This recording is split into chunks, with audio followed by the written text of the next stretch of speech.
오늘 본문은 고린도후서 10장 1절부터 18절까지 말씀인데 저는 이 본문을 가지고 자신이 아닌 그리스도를 위한 변호라는 제목으로 함께 좀 말씀을 나누기 원합니다. 먼저 하나님 말씀 1절부터 18절까지 본문 우리 한 절씩 제가 1절 읽고 여러분이 2절 읽음으로 18절은 마지막 같이 합독하도록 하겠습니다. 함께 있습니다. 나 바울은 그리스도의 온유하심과 관대하심을 힘입어서 여러분을 권면합니다. 내가 얼굴을 마주 대하고 있을 때에는 여러분에게 유순하나 떠나 있을 때에는 여러분에게 강건하다고들 합니다. 내가 여러분에게 청하는 것은 내가 가서 여러분을 대할 때에 강경하게 대해야 할 일이 없게 해달라는 것입니다. 그러나 우리가 육정을 따라서 처신한다고 여기는 사람들에게는 나는 확신을 가지고 담대하게 대하려고 생각합니다. 우리가 육신을 입고 살고 있습니다마는 육정을 따라서 싸우는 것은 아닙니다. 싸움에 쓰는 우리의 무기는 육체의 무기가 아니라 하나님 앞에서 견고한 요새라도 무너뜨리는 강력한 무기입니다. 우리는 궤변을 무찌르고 하나님을 아는 지식을 가로막는 모든 교만을 쳐부수고 모든 생각을 사로잡아서 그리스도께 복종시킵니다. 그리고 여러분이 온전히 순종하게 될 때에는 우리는 모든 복종하지 않는 자를 처벌할 준비가 되어 있을 것입니다. 여러분은 겉모습만 봅니다. 누구든지 자기가 그리스도께 속한 사람이라고 확신한다면 자기가 그리스도께 속한 사람인 것 같이 우리도 그리스도께 속한 사람이라는 것을 다시 한번 스스로 명심해야 할 것입니다. 주님께서 우리에게 주신 권위를 내가 좀 지나치게 자랑했다고 하더라도 그 권위는 주님께서 여러분을 넘어뜨리라고 주신 것이 아니라 세우라고 주신 것이므로 나는 부끄러울 것이 없습니다. 나는 편지로 여러분에게 겁을 주려고 하는 것처럼 보이고 싶지는 않습니다. 바울의 편지는 무게가 있고 힘이 있지만 직접 대할 때에는 그는 약하고 말주변도 변변치 못하다 하고 말하는 사람들이 있습니다. 이런 사람들은 우리가 떠나 있을 때에 편지로 쓰는 말과 함께 있을 때에 행하는 일 사이에는 아무런 차이가 없다는 것을 알아야 합니다. 우리는 자기를 내세우는 사람들과 같은 부류가 되려고 하거나 그들과 견주어 보려고 하지 않습니다. 그러나 그들은 자기를 척도로 하여 자기를 재고 자기를 기준으로 하여 자기를 견주어 보고 있으니 어리석기 짝이 없습니다. 우리는 마땅한 정도 이상으로 자랑을 하려고 하지 않습니다. 우리가 여러분에게 다다른 것도 하나님께서 우리에게 정하여 주신 한계 안에서 된 일입니다. 그러므로 우리는 여러분에게로 가지 못할 사람이 아닙니다. 우리가 여러분에게까지 가서 그리스도의 복음을 전한 것은 한계를 벗어나서 행동한 것이 아닙니다. 우리는 주제 넘게 다른 사람들이 수고한 일을 가지고 자랑하려는 것이 아닙니다. 다만 바라는 것은 여러분의 믿음이 저처럼 자랑에 따라 우리의 활동 범위가 여러분 가운데서 더 넓게 확장되는 것입니다. 우리는 여러분의 지역을 넘어서 복음을 전하려는 것이요 남들이 자기네 지역에서 이미 이루어 놓은 일을 가지고 자랑하려는 것이 아닙니다. 자랑하려는 사람은 주님 안에서 자랑해야 됩니다. 함께 있습니다.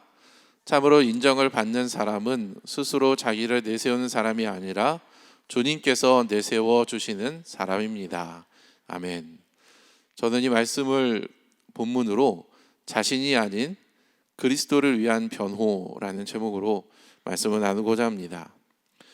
오늘부터 이제 고린도 후서 말씀이 다시 재개가 되는데요.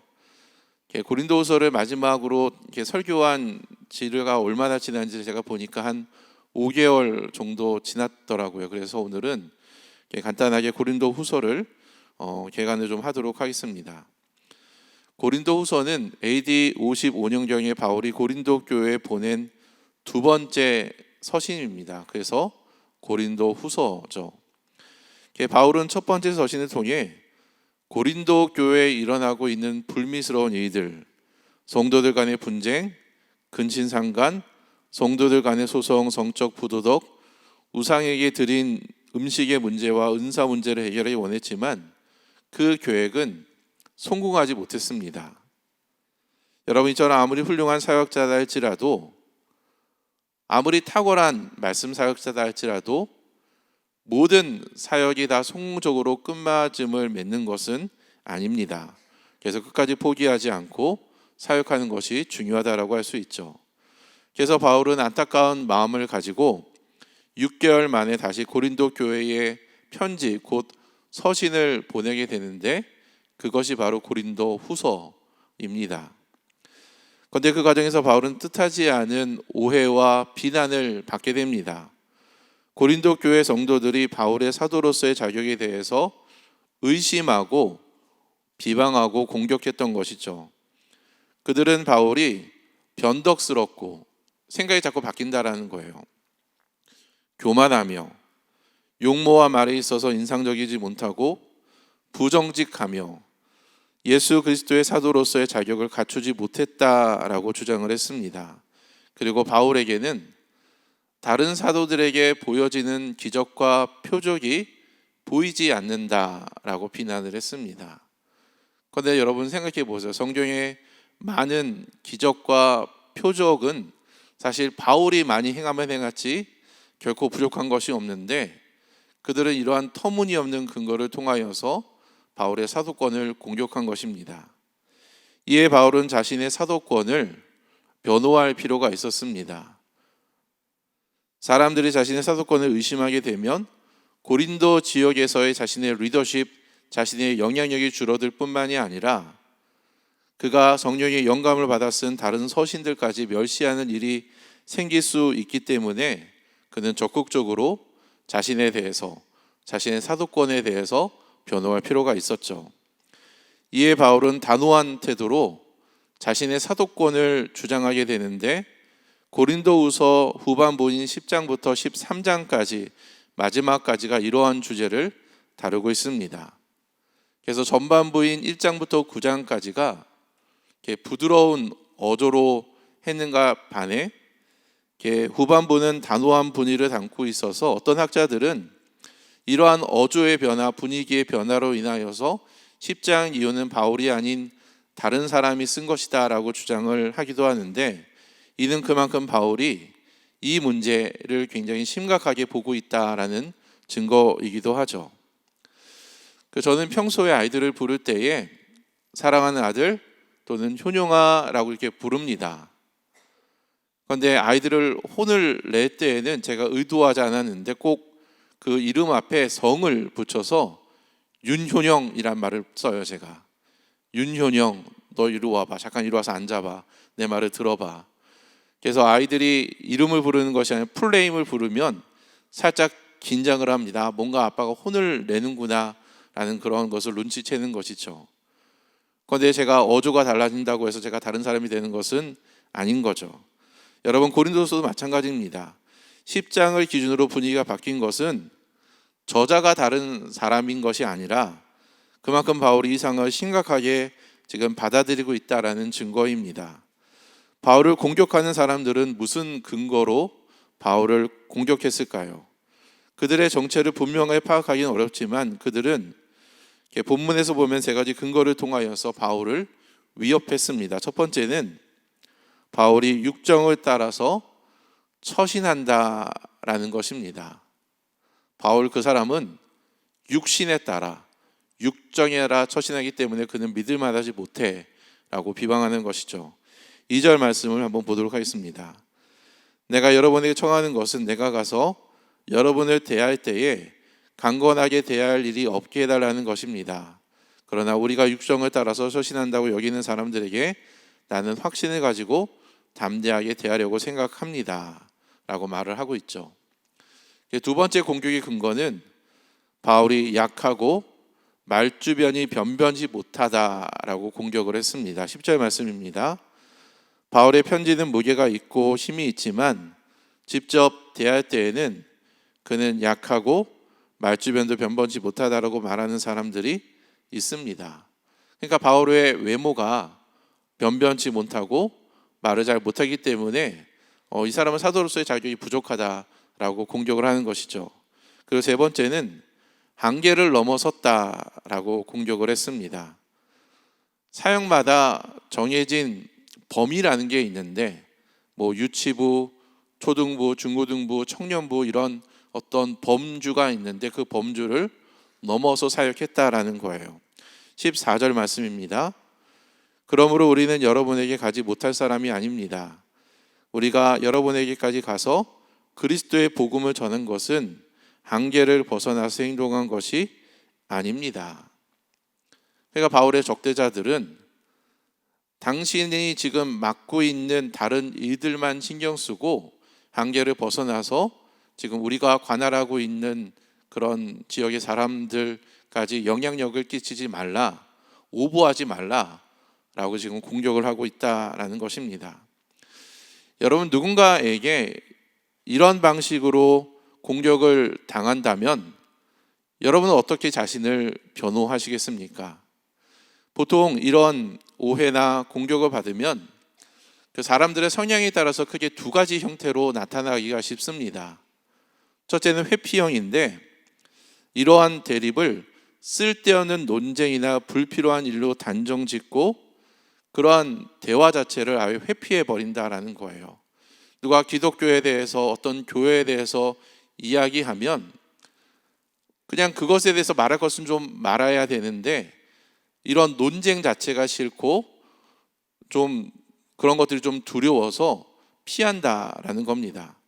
그리고 두 번째는 공격형인데 눈에는 눈, 이에는 이라는 방식으로 상대방이 자신을 대하는 그런 감정과 언어와 어떤 태도에 따라 동일한 방식으로 갚아주는 그런 형태입니다. 여러분 어떻게 반응하셨습니까? 저는 예전 같았으면은 좀 젊었을 때는 저도 좀 욱하는 기질이 있어서 공격형으로 반응을 했는데 이제는 나이가 들면서 좀 회피형에 좀 가까워지는 것 같습니다. 쓸데없는 논쟁하지 않고 좀 기다리고 적절한 때를 좀 살피는 것 같아요. 여러분, 바울은 어떻게 반응했을까요? 오늘은 바울이 변호한 내용을 통하여서 저희가 몇 가지 교훈을 좀 얻기 원합니다. 첫 번째는 육정을 따라서 처신한다는 것에 대한 변호입니다. 여러분, 육정을 따라서 처신한다라는 말이 어떤 의미일까요? 육정을 따라 처신한다. 개역 개정은 이것을 육신에 따라 행동한다라고 번역을 했고, 그 다음에 쉬운 성경은 이것을 세상의 표준대로 산다라고 번역을 했습니다. 그러니까 이 세상의 표준, 이 세상 사람들의 생활 방식에 따라 산다라는 것이죠. 그래서 바울의 대적자들은 바울을 가르쳐서 원칙 없는 기회주의자라고 공격을 했습니다.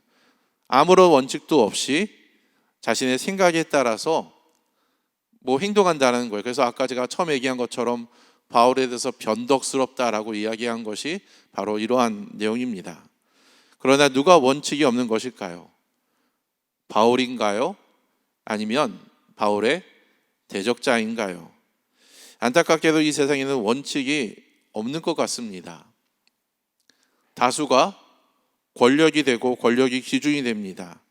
그래서 상대방을 이길 수만 있다면 협박, 속임수, 궤변, 거짓말, 말 뒤집기, 가짜뉴스, 선동, 위선적 행동을 가리지 않죠. 그들에게 진위 여부는 그렇게 중요하지가 않습니다. 잘못된 정보다 할지라도 상대방에게 흠을 내고 내가 목적한 것을 이룰 수만 있다면 진위 여부는 그렇게 중요하지 않다는 거예요. 각 진영의 오름의 근거는 그저 자신의 신념이나 지지 세력의 숫자에 의해서 결정됩니다. 파워게임이다라는 거예요. 그러나 바울은 그런 식으로 살거나 그런 식으로 싸우지 않았습니다. 그렇다면 바울이 언급한 원칙, 바울이 언급한 무기는 무엇입니까? 우리 4절부터 6절 말씀입니다. 싸움에 쓰는 우리의 무기는 육체의 무기가 아니라 하나님 앞에서 견고한 요새라도 무너뜨리는 강력한 무기입니다. 우리는 궤변을 무찌르고 하나님을 아는 지식을 가로막는 모든 교만을 쳐부수고 모든 생각을 사로잡아서 그리스도께 복종시킵니다. 그리고 여러분이 온전하게 순종할 때에는 우리는 모든 복종하지 않는 자를 처벌할 준비가 되어 있을 것입니다. 여러분, 바울은 우리의 적을 궤변, 교만, 생각 등 비인격적인 것으로 묘사를 했습니다. 사단이 그 배후에 있어서 모든 사람과 모든 이데올로기, 철학, 그 배후에 있어서 사람을 교만하게 만들고 궤변을 늘어뜨리게 하고 결국에는 그리스도로부터 멀어지게 해서 불순종하게 만든다라는 것이죠. 이러한 공격에 우리는 어떻게 대처해야 될까요? 그들과 동일한 방식, 어떤 거짓말이나 협박, 선동, 말 뒤집기와 같은 그런 방식으로 우리가 대처를 해야 될까요? 상대방이 기독교에서 욕을 하면 우리도 맞받아서 그들에게 욕을 해줘야 될까요? 그렇지 않습니다. 바울이 사용한 무기는 육체의 무기가 아니라 하나님 앞에서 견고한 요새라도 무너뜨리는 강력한 무기입니다. 여러분, 이 무기는 상대방의 궤변을 무찌르고 하나님을 아는 지식을 가로막는 모든 교만을 쳐부수고 모든 생각을 사로잡아서 그리스도께 복종시킬 것입니다. 모든 잘못된 것들을 무너뜨려서 그리스도를 바라보게 한다라는 거예요. 크리스톰이라는 설교자는 이 무기를 설교 곧 하나님의 말씀이라고 지목했습니다. 물론 다른 것들도 포함될 수 있지만 무엇보다 복음의 설교는 하나님이 우리에게 주신 가장 강력한 무기가 된다라는 것입니다. 여러분, 그러므로 원칙과 기준이 없는 세상 속에서 분명한 기준을 제시하는 하나님의 말씀으로 정면 승부하시기 바랍니다. 하나님의 말씀은 우리가 붙잡아야 될 분명한 원칙과 기준을 제공해 줍니다. 성경은 모든 사상과 철학과 이데올로기가 수렴해야 될 기준과 중심으로서 존재합니다. 내 생각이 그렇게 중요한 것이 아닙니다. 생각은 상황과 환경에 따라 변할 수 있겠지만 하나님의 말씀은 변하지 않고 모든 것들의 기준이 되기 때문입니다. 두 번째로 바울이 약하고 말 주변이 변변치 못하다는 것에 대해서 변호하는 내용에 대해서 살펴보기 원합니다. 여러분, 설교자나 목회자에게 그의 외모가 좀 약해 보이고 말을 잘 못한다라는 것은 치명적인 평가입니다. 만약 목회자 청빙위원회가 조직되어지고 새로운 사람들을 목회로 청빙을 해야 된다면 아마 저처럼 이렇게 말 주변이 좀 변변치 못한 사람들은 후보 명단에서 제외될 것입니다. 그 사람은 말을 잘 못해, 말을 좀 버벅거려, 이제 그런 식으로 그런 사람은 아예 제외가 된다라는 거죠. 그런데 여러분, 바울은 실제로 말에 그렇게 능숙한 사람이 아니었습니다. 외모도 변변치 못했죠. 바울은 그 당시 유행했던 연설가들처럼 미사 어구를 써서 화려하게 말하는 사람도 아니었습니다. 바울은 이러한 공격, 이러한 비난에 대해서 당신은 얼굴이 변변치 않아, 당신은 말도 못해, 부적합한 자야 라는 그러한 공격의 비방이 어떻게 대처했을까요? 먼저 바울은 주님께서 주신 권위를 자랑했습니다. 사람들은 겉모습, 여러 가지 외모나 또는 스펙이나 어떤 겉으로 보여지는 것들을 자랑하지만 자신은 그런 것들이 아니라 그리스도가 주신 권위를 자랑한다라는 것입니다. 여러분, 혹시 우리 중에 우리가 어떤 사역을 할 때, 어떤 일을 할 때 자신의 외모나 또는 자신의 어떤 리더십이 좀 부족한 부분이나 또는 말을 잘 못하는 부분 때문에 위축되는 분들이 있으십니까? 저도 많이 그랬어요. 저도 제가 최근에 본 드라마 중에 도깨비라는 드라마가 있는데 거기에 나오는 공유를 보면서 너무 부러웠습니다. 공유처럼 얼굴이 작고 비율이 저렇게 좋으면 얼마나 좋을까. 저런 외모를 가지고 목회를 하면 얼마나 수많은 사람들이 이렇게 교회를 찾아오게 될까. 그런 상상을 했어요. 또 우리 신창욱처럼 말을 재밌게 하는 사람이라면 목회에 큰 도움이 되지 않을까라는 생각도 솔직히 여러 번 했습니다. 나도 그랬으면 얼마나 좋았을까, 그런 생각을 여러 번 했어요. 그러나 질그릇이 보잘것 없을지라도 여러분, 그 안에 보물을 담고 있다면 그 질그릇의 가치는 그 질그릇의 어떤 표면 또는 사이즈, 어떤 용도가 아니라 그 안에 담겨진 보물로 인해서 결정되어진다라는 것을 여러분 믿으시길 바랍니다. 그리고 바울은 자신이 편지로 쓰는 말과 함께 있을 때 행하는 일 사이 가운데 아무런 차이가 없다라고 했습니다. 자신의 말과 행동이 일치가 된다라는 거예요. 설교를 아무리 잘한다 할지라도 그 말한 대로 지키지 않는 사람과, 말만 잘하는 사람과, 설교는 좀 부족하고 말을 좀 더듬더라도 그 자신이 한 말을 지키는 사람 중에 여러분이 목회자로 청빙을 한다면 여러분은 어떤 사람을 청빙하시겠습니까? 당연히 우리는 언행에 일치되는 사람을 더 적합한 사람으로 판단해서 그 사람을 뽑을 것입니다. 말을 조리 있게 잘하는 것은 굉장히 좋은 자질이지만 저도 그래서 말을 좀 되게 잘하고 싶어요. 그래서 말을 잘하는 사람들 보면 굉장히 부럽습니다. 그러나 말을 잘하기보다 말한 대로 사는 것은 훨씬 더 중요합니다. 말 재주가 조금 없다 할지라도 상대방을 배려할 줄 알고 또한 정직하게 행동한다면 말 잘하는 사람의 10마디 말보다 말 못하는 사람의 한마디의 말이 더 진정성이 있고 더 영향력이 클 것입니다. 여러분, 교회 안에서, 교회 밖에서 우리는 말과 행실에 아무런 차이가 없는 사람, 언행이 일치되는 사람이 되어야 됩니다. 그래야 우리의 말에, 우리가 전하는 복음에 능력이 있는 것입니다. 그 세 번째로 바울이 한계를 넘었다는 것에 대한 변호를 어떻게 하는지 좀 보겠습니다. 바울의 대적자들은 바울에게 고린도 교회는 고린도에 속한, 지금 고린도 교회에 추석하고 있는, 관여하고 있는 자신들이 책임질 테니 당신의 한계를 넘지 말고 당신이 속한 공동체, 다른 선교지나 신경을 쓰라 라고 공격했습니다. 한마디로 주제넘게 다른 사람들이 수고한 일을 가지고 자랑하지 말고, 여긴 신경 쓰지 말고 그냥 너 할 일을 하라 라고 근육을 한 것이죠. 여러분, 규모가 좀 큰 교회 안에, 저희 교회처럼 좀 규모가 큰 교회 안에 자주 일어나는 그런 일들이 있습니다. 어떤 거냐면 청년부 사역자가 중고등부 사역에 관여를 하고 초등부 사역자가 청년부 사역에 관여를 하는 것이죠. 여기서 관여라는 단어는 협력이라는 단어로 이해되기보다는 경쟁이고 간섭으로 받아들이기가 쉬웠습니다.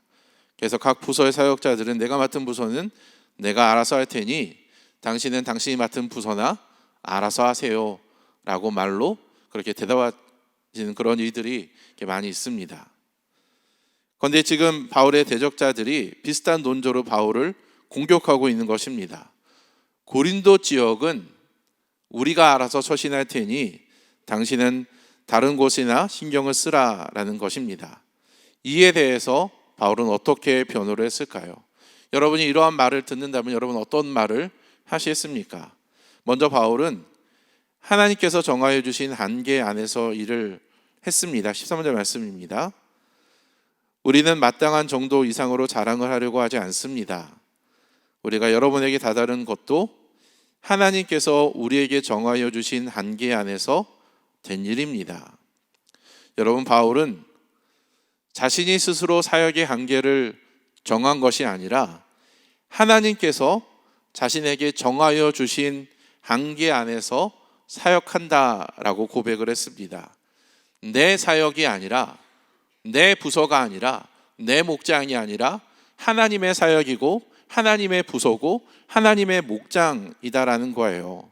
그러면 하나님이 정하여 주신 사역이니 하나님이 정하여 주신 방식대로 사역을 한다라고 지금 변호를 합니다. 그러므로 바울이 고린도 교회 성도들에게 가지 못할 이유가 없는 것이죠. 그것은 한계를 벗어나서 행동하는 것이 아니라 오히려 하나님이 정하여 준 한계 안에서 행한 일이 됩니다. 그런데 하나님이 그러한 마음을 주셨는데 바울이 대적자들이 이러한 공격이 너무나 두려워서 가지 않는다면, 회피한다면 그것이야말로 하나님이 정한 한계를 벗어난 일이 될 것입니다. 여러분, 우리의 가슴에 손을 얹고 이렇게 한번 고백해 봅시다. 한번 손을 한번 얹어 보시겠어요? 하나님께서 우리에게 정하여 주신 한계 안에서 사역하겠습니다.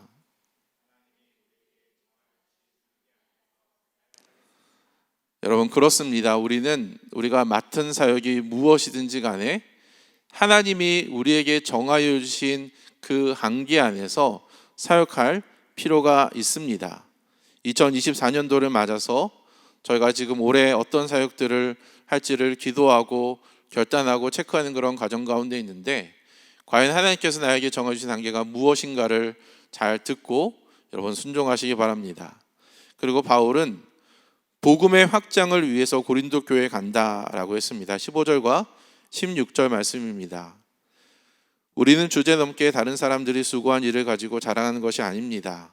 다만 바라는 것은 여러분의 믿음이 자람에 따라 우리의 활동 범위가 여러분 가운데서 더 넓게 확장되는 것입니다. 우리는 여러분의 지역을 넘어서 복음을 전하려는 것이요, 남들이 자기네 지역에서 이미 이루어 놓은 일을 가지고 자랑하려고 하는 것이 아닙니다. 여러분, 우리는 하나님이 정해준 한계 안에서 사역을 해야 됩니다. 그런데 하나님이신 그 한계 안에서 사역하다 보면 하나님이 말씀하신 대로 우리가 순종하여서 사역하다 보면 우리의 믿음이 자라게 되고 우리의 활동 범위가 점점 더 넓어지게 된다라는 거예요. 사도행전 1장 8절 말씀, 오직 성령이 너에게 임하시면 너희가 권능을 받고 예루살렘과 온 유다와 사마리아 땅끝까지 복음을 전하게 된다라고 했는데, 그것은 하나님이 그러한 한계, 그러한 마음을 그들에게 주셨기 때문입니다. 여러분, 교회는 그 자체가 존재 목적이 되어서는 안 됩니다. 교회는 어떤 교회든지 간에 그 교회를 통해서 복음이 더 확산되어야 될 줄 믿습니다. 오늘 우리는 바울의 사도권 권위를 의심하고 공격하는 자들에 대해서 바울이 어떠한 방식으로 자신을 변호하는지 살펴보았습니다. 바울은 세상의 방식대로 공격하는 자들에게 하나님의 말씀으로 변호를 했고, 부족한 외모와 변변치 못한 말주변에 대해서 공격할 때 자신을 드러내는 것이 아니라 자신 안에 계신 그리스도를 자랑했습니다. 그리고 한계를 넘지 말라라고 경고하는 자들에게 한계는 너희가 정하는 것이 아니라 주님이 정한 것이며 우리는 지역을 넘어서 복음을 전하려고 하는 것뿐이다라고 변호를 했습니다. 여러분, 지금 우리는 포스트 모던 시대 가운데 살고 있습니다. 이 말은 예전하게 우리가 당연하게 생각했던 것들이 이제는 당연한 것으로 여겨지지 않는 시대에 우리가 살고 있다라는 말입니다. 그래서 사람들은 기독교에 대해서 의심하고 질문하고 오해하고 공격합니다. 왜 기독교를 믿어야 되지? 기독교와 천주교는 무엇이 같고 무엇이 다르지? 왜 하나님은 악에 침묵하시지? 성경은 동성애에 대해서 무엇을 말하지? 기독교인들은 정치를 어떻게 바라보아야 되지?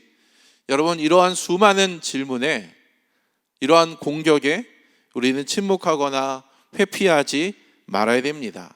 나 자신을 위해서뿐만이 아니라 주님을 위해서, 교회를 위해서 변호해야 됩니다. 그래서 이 자리에 있는 모든 분들이 바울과 같은 복음의 증인이 되기를 주님의 이름으로 축복합니다.